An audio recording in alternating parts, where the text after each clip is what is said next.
1 Coríntios 5:7, todo mundo encontrou? Diz assim: lançai fora o velho fermento, para que sejais nova massa, como sois de fato sem fermento. Pois também Cristo, nosso quê? Cordeiro Pascual, né? Pascal, aí você escolhe. Ou a nossa Páscoa, né? Dependendo da tradução está escrito, ou a nossa Páscoa. Foi imolado. Então eu vou ler de novo. Lançai fora o velho fermento, para que sejais nova massa, como sois de fato sem fermento. Pois também Cristo, nosso Cordeiro Pascual, foi imolado.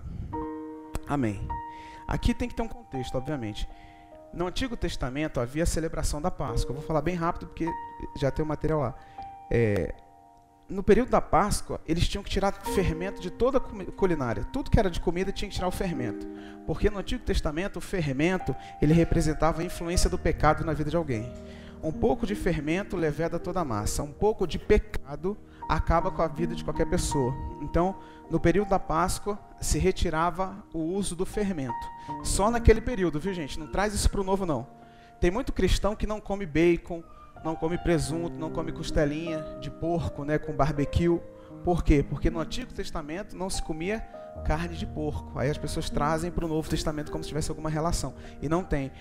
Enfim, várias práticas do Antigo Testamento você vê muitos cristãos usando hoje em dia, né? Cuidado, né? Se você tiver alguma dúvida, me pergunte o missionário, pergunte o líder do departamento que você participa, sei lá. Mas não fique com esse tipo de dúvida, porque isso influencia diretamente na sua rotina, na sua vida e tal.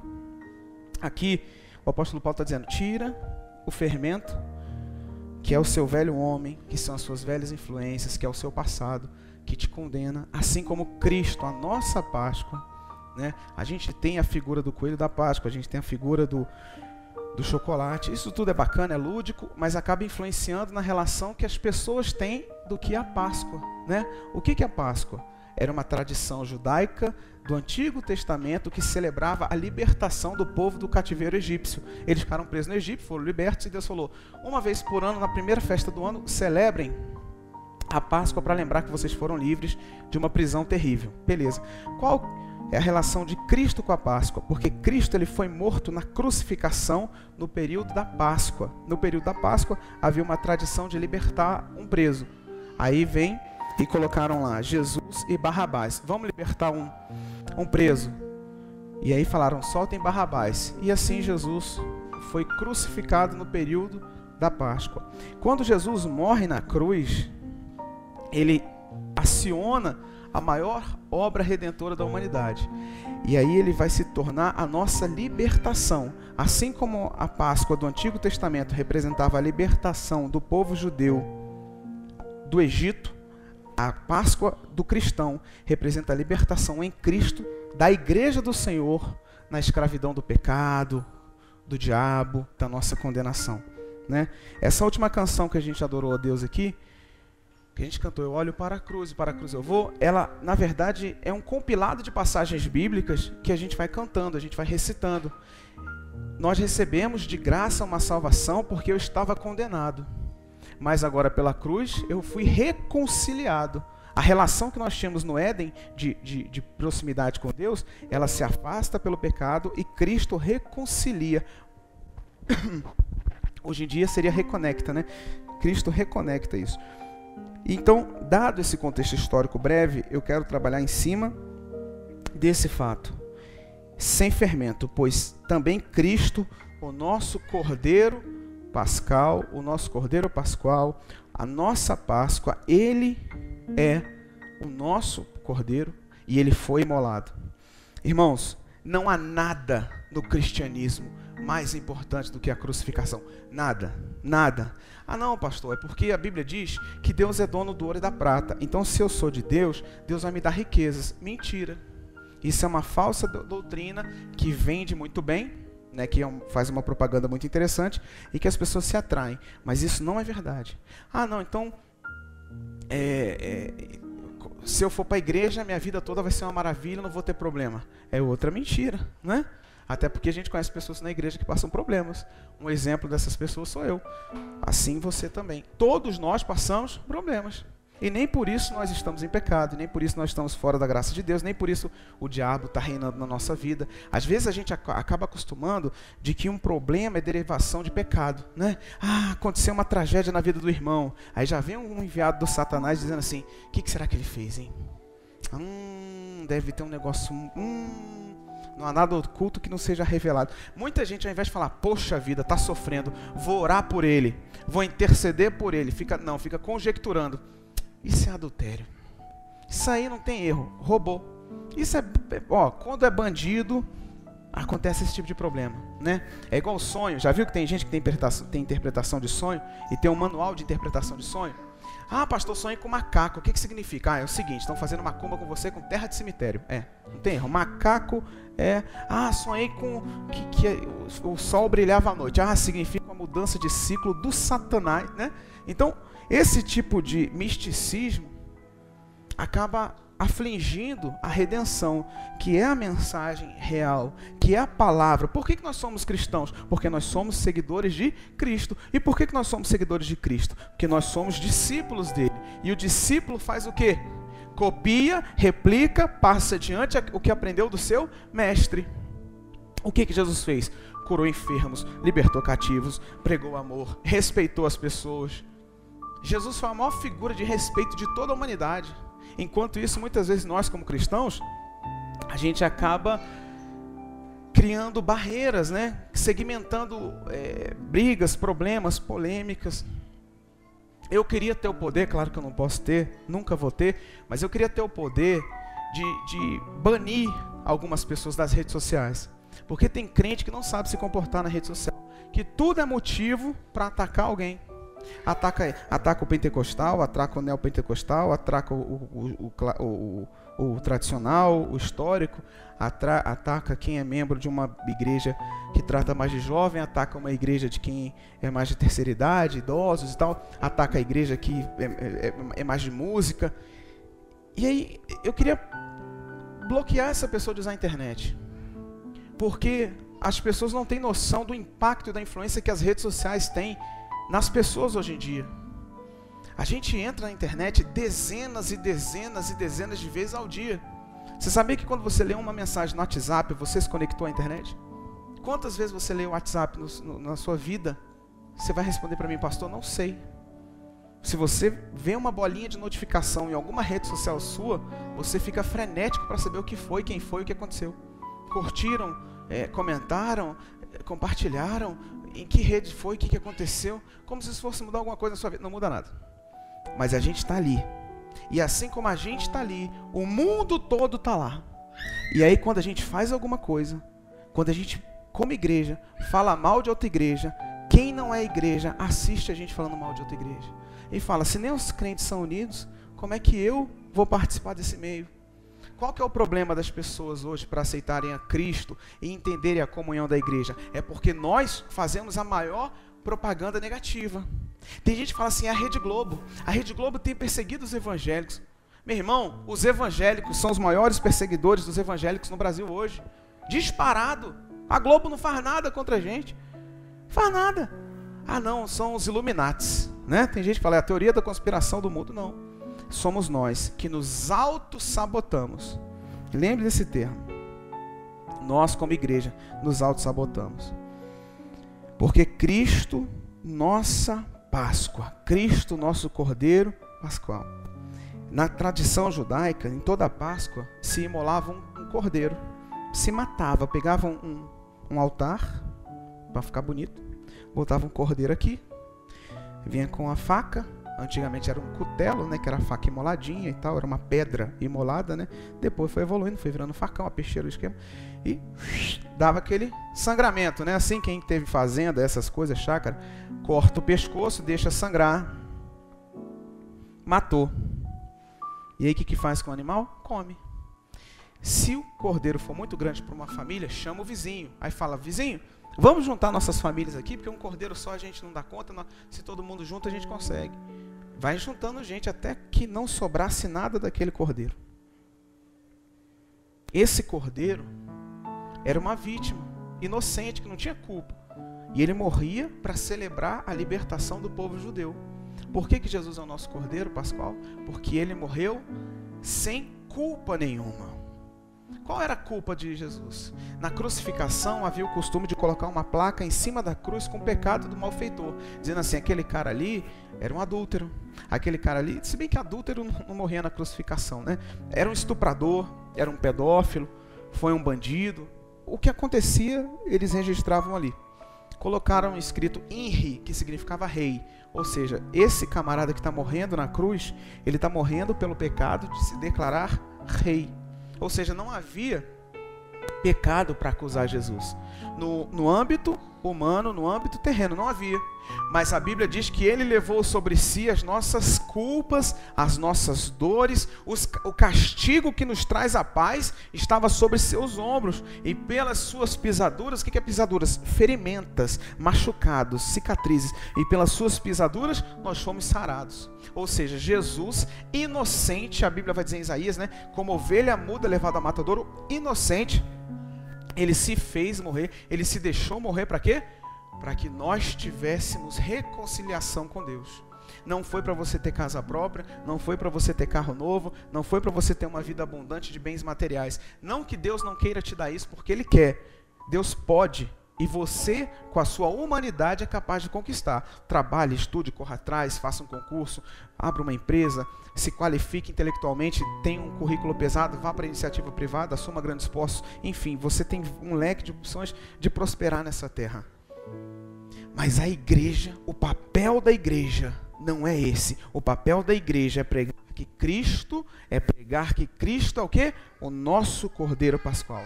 Que Cristo é a nossa salvação, que Cristo morreu pelos nossos pecados. Se você hoje tem capacidade de declarar que 1 Coríntios 6,19 é verdade, ou seja, o Espírito Santo habita em mim e hoje eu sou templo dele, se você é templo do Espírito Santo, pode declarar isso, é porque Jesus morreu na cruz por você.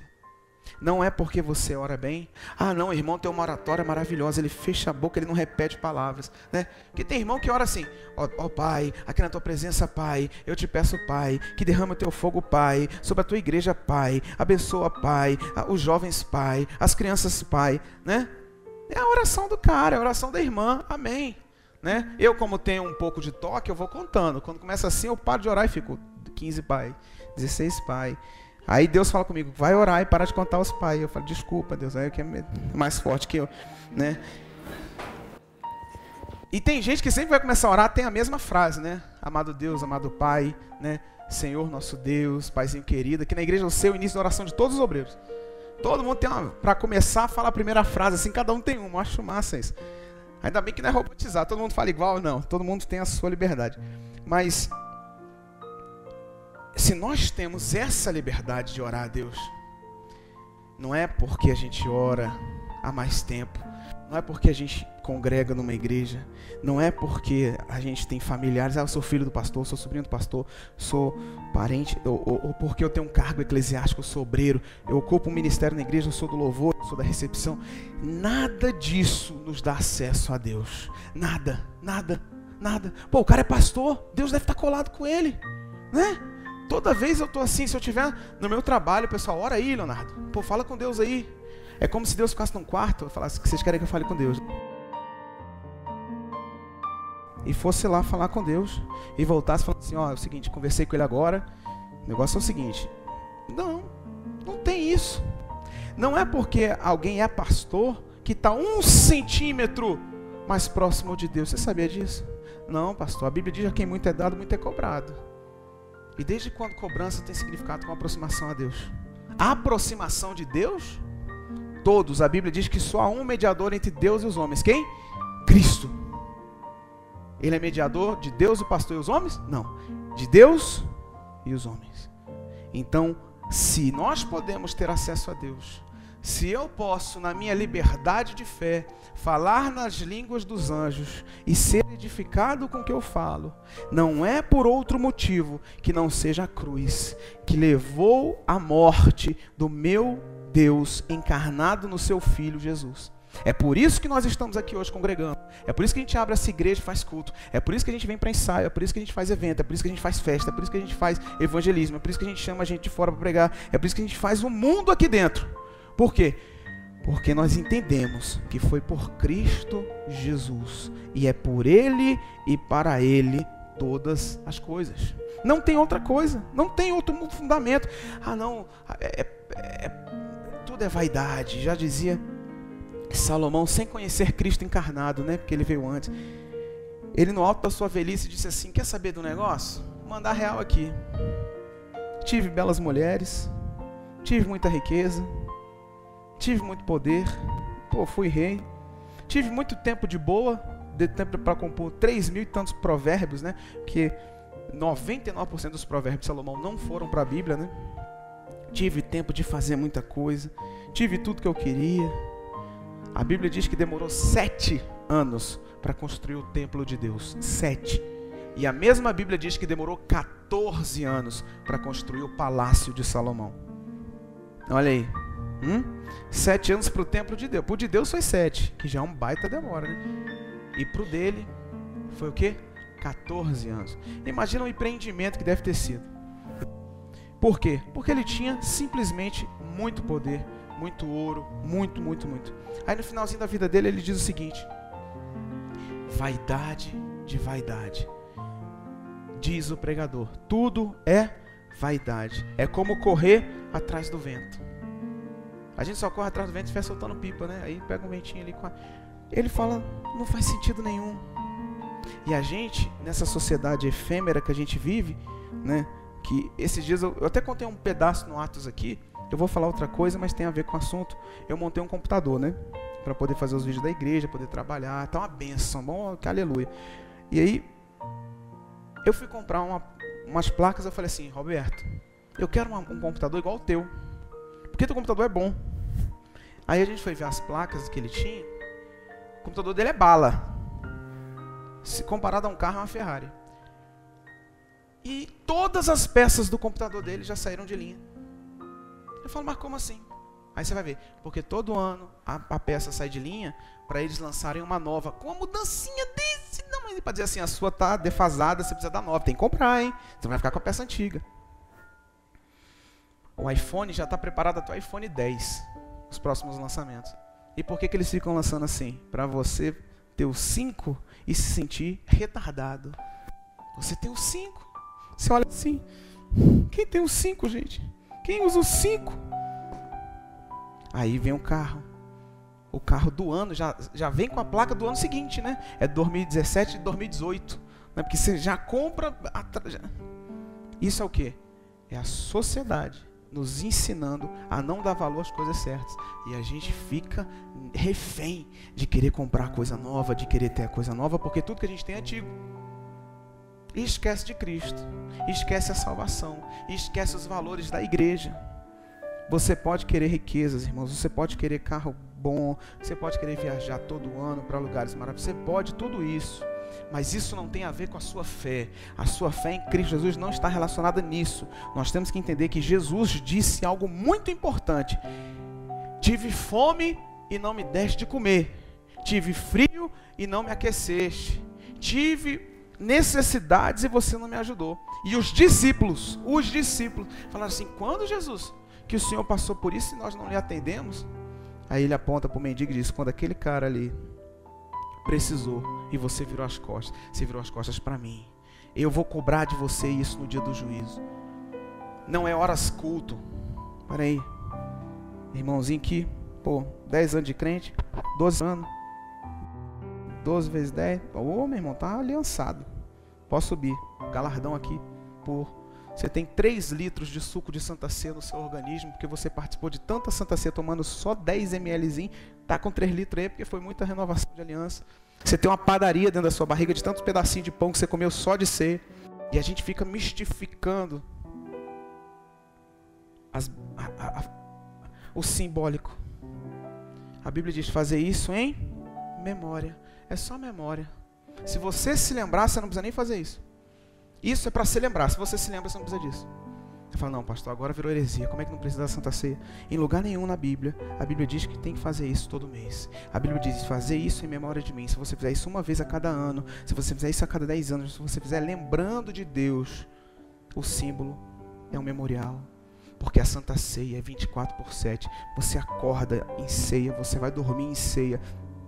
Sua vida é uma Santa Ceia o tempo todo, porque você está o tempo todo renovando a sua aliança com Cristo, porque você está nessa terra. Eu não posso achar que isso aqui é um ponto de trabalho que eu venho aqui, assino e... Não. Cristo é a nossa Páscoa, Cristo é a nossa salvação. Foi por Ele que eu obtive a minha aliança com Deus. Não foi por outro, não foi por outra coisa. Então eu preciso entender que o evangelho que Cristo me convidou a pregar não é o evangelho que a minha religião tem me induzido a fazer. Que o evangelho que Cristo me propôs está muito e muito distante do que eu tenho visto pessoas dizendo que tem que ser, e que realmente essas pessoas têm me influenciado, e eu acabo achando que é assim, e se eu não faço desse jeito eu sinto que eu estou pecando. Quando eu determinei na minha vida, falei assim, eu não vou ser mais religioso. Acabou a religiosidade da minha vida. Acabou. Sinto muito para a religião, acabou. Para eu virar a chave foi muito difícil. Eu sentia que eu estava pecando. Eu sentia que eu estava contra Deus, fazendo algo que a Bíblia não diz para fazer. Mas a religião me ensinou a vida toda que eu tinha que fazer. A vida toda tem alguém falando, faz, senão o diabo pega. Faz, senão o diabo te abraça. Faz, senão o diabo aparece. Faz, senão você vai para o inferno. Faz, senão o Jesus chora. Faz, senão Deus vai ficar triste com você. Faz, senão os anjos vão te deixar sozinho. Faz não sei o que. A bênção vai reter a bênção. Eu ficava num frenesi. E meu irmão, quem quer um abraço do capeta, gente? Né? Quem quer que o Espírito Santo se afaste? Porque tem gente que prega isso, né? Quando você peca, o Espírito Santo se afasta, né? Ele entra, tipo assim, ele não mora, ele é aluguel. É um condômino. Hora ele tá, hora ele não tá. E aí a gente fica numa frenesi. E esquece, Cristo é minha Páscoa. Cristo é minha salvação. Cristo morreu por mim. Aí a Bíblia vai me dar tantas passagens dizendo assim, para a liberdade que o Filho, que Cristo me libertou. A religião te aprisiona. E é por isso que tem muita gente lá fora dizendo assim, eu não quero virar crente nunca, eu não quero virar cristão nunca, porque quando eu virar cristão eu não vou poder fazer mais nada. Quando na verdade a fé em Cristo nos liberta e nos deixa livres. Olha que paradoxo. A diferença é que eu não me torno escravo do pecado, eu me torno livre em Cristo para agir de forma moderada. E é o que a religião não ensina. A religiosidade, ela se chama 8 ou 80. A religiosidade nunca, em hipótese alguma, ela vai te ensinar moderação. Nada. Não existe moderação na religiosidade. A religiosidade vai te falar assim, olha, entra num avião, explode uma torre, explode um hospital, mata pessoas pela sua fé. Aí você fala, pastor, o islamismo é terrível. Não é islamismo, não. A Santa Inquisição foi assim também, a gente matou muita gente. A Santa Inquisição não foi só de católico. A igreja evangélica participou durante décadas e décadas da Santa Inquisição. Nós matamos, queimado muitas pessoas. Nós protestantes, nós matamos muitas pessoas, porque nós éramos também religiosos. A religiosidade de hoje está com um viés mais econômico, né? O negócio do dinheiro. Dá o dinheiro que Deus se manifesta, dá o dinheiro que tua família é salva, dá o dinheiro que o céu desce, essas coisas. É o 8 e 80 aqui. Não há mais equilíbrio. E existem lugares, ambientes, onde não se fala mais de Jesus para exaltá-lo. Fala assim, vamos pedir a Deus. Todo mundo levanta um clamor para pedir. E se o pastor não falar amém, as pessoas viram à noite pedindo, Deus me dá o carro, Deus me dá o dinheiro, Deus derruba aquele cara lá e me dá a vaga dele, porque eu sou teu filho e o justo tem que ter o melhor cargo, porque eu sou cabeça e não cauda, e vamos que vamos, Deus, e derruba todo mundo, e eu vou contar o testemunho. E aí fica ali 8 horas clamando, pedindo. Mas na hora que o pastor, ele fala assim, vamos adorar a Deus, igreja, vamos exaltar Jesus, é 10 segundos de salva de palma e a igreja para. A igreja tem um fôlego para pedir que é assustador. Agora para adorar é 0. Começa a glorificar a Deus e ninguém mais fica amém, Jesus, amém, glória a Deus. E durante 5, 10 segundos, 15 segundos, aleluia, aleluia, glória a Deus, e para. Sabe por quê? Porque todos nós somos doutrinados a pedir e não a agradecer. Já viu? O menino quer um negócio do pai. Pai, me dá, por favor, mamãe. E vai, chora, e perturba. Fica ali pedindo. A mãe dá. O que o filho faz? Obrigado. Dá um beijinho e vai. Vira as costas, nem lembra que tem pai. É isso. É desde pequeno. Não fica assim, pô, você vai me liberar mesmo a grana lá? Você vai deixar eu passear lá não sei aonde? Pô, obrigado. Valeu. E deita no colo da mãe e fica ali fazendo carinho no cabelo dela. E fica ali no colo do pai, abraçando, conversando. Não. Vai. Deixou. É Deus. Deus me dá. E Deus dá. Aleluia. E vai embora. Não tem aquele momento de, peraí, eu estou precisando disso mesmo, Deus. E só Tu pode me dar. E está aqui a minha oração. E Jesus ensina isso. Não é pelo muito falar que vocês vão ser ouvidos. Se você pedir algo para Deus uma vez, Ele vai ouvir na mesma quantidade que se você pedir 1000. Ah não, peraí, meu irmão, já ele está fazendo uma campanha de 7 semanas. Tem 7 semanas que ele está pedindo. Quer saber? Tem 6 semanas que ele está indo. Se ele for na 7ª, eu vou dar. Não, porque pedir 7 vezes é demais, eu vou dar. Ah, aquele irmãozinho só pediu uma vez? Só uma? Não tenho ouvidos para uma só. Peraí, Deus não faz isso, Deus não é assim. Esse Deus foi construído... Isso, na cultura judaica, eles eram muito mais amadurecidos. As orações judaicas de petição eram muito rápidas. Era rápido. Deus, está aqui, ó. Pronto. Fazia uma oração. Mas agora que Deus, eu já te pedi o que eu queria, eu já lhe pedi o que eu precisava, o Senhor já sabe as minhas necessidades. Mesmo antes de eu orar, o Senhor já sabia, mas eu fiz questão de declarar em fé, em oração, que eu precisava para o Senhor. Agora eu vou orar. Agora eu vou botar louvores e vou ficar ouvindo canções que glorificam o Teu nome. Agora eu vou tirar um momento de comunhão contigo. Se você tem alguma pessoa na sua família que só chega perto de você para pedir, com certeza você não gosta dele. Eu não estou dizendo que Deus é assim, porque Deus ele te ama indiferente do que você fez, como você for, o que você fizer. Deus ele não vai ser assim. Mas se nós que somos humanos, a gente se incomoda, lá vem um pidão. Tem gente que só me liga quando quer alguma coisa. Sabe que eu tenho um leque de trabalho, né, de algumas atividades, né? Aí some. Puf. Quando liga, e eu que sou um cara bem discreto, né? Eu já falo, opa, o que você quer? Eu não falo como tá, como você tá, tudo bem? O que você tá precisando? Ah, não, e aí, tá tudo bem? Não, tá beleza, o que foi? Por quê? Porque tem pessoas que eu sei. Ao mesmo tempo, tem pessoas que me ligam e falam assim, não, só liguei pra saber como é que você tá. Eu tô bem, valeu, não, tá, vamos sair, vamos comer uma pizza, uma bola e tal. Por quê? Porque tem pessoas e pessoas. Cristo é o nosso Cordeiro. E eu encerro por aqui porque a gente vai fazer a ceia. Cristo é o nosso Cordeiro Pascual. Ele morreu na cruz por você. Ele te deu a salvação. Ele te confiou o Espírito Santo. Ele te deu dons e te deu fruto. O que você tem feito em retorno a isso? Você conquistou todo esse legado espiritual para ser um mero membro frequentador de uma igreja que você vem aos cultos de vez em quando? Isso é muito pouco. A não ser que você seja um neófito, um bebê na fé, uma criança ainda, tudo bem. Mas se você é um cara que já conhece o Evangelho há muito tempo, já está na hora de você se posicionar como homem, como mulher e falar assim, a partir de hoje, eu serei servo de Jesus Cristo de verdade.